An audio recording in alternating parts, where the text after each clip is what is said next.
বিয়ের সিদ্ধান্ত হয়নি তো কি হয়েছে, আমি নারী বলে গুটিয়ে থাকার পাত্রী নই, ভালোই যখন বাসবো পুরোটা দিয়েই ভালোবাসবো।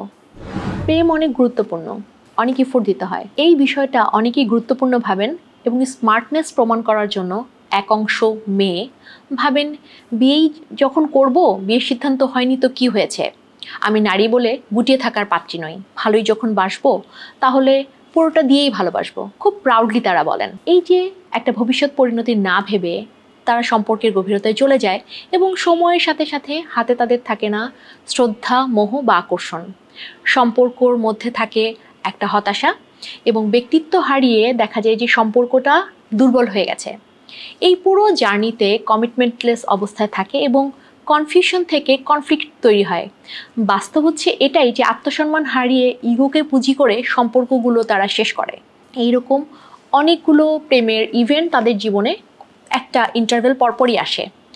সমস্যা হয় অন্যখানে, যখন এই নারীদের এই চিন্তাগুলোর প্রভাব আর একটা অংশ মেয়েদের উপর পড়ে। তখন ওই মেয়েরা মনে করে যে আমরা তো এত আধুনিক নই, এত স্মার্ট নই, এই রকমের সম্পর্কে আমরা যেতে চাই না, আমরা চাই একটা লয়াল সম্পর্ক, যেখানে সম্পর্ক হবে, সংসার হবে, সুখে থাকবো, লয়াল একটা পার্টনার পাবো। এই যে মেয়েদের মধ্যে বিভিন্ন রকমের চিন্তা, বিভিন্ন রকমের সম্পর্ক জড়ানোর গল্প, এতে করে এক দলের জন্য আর এক দল ভিক্টিমাইজ হয় অনেক ক্ষেত্রেই।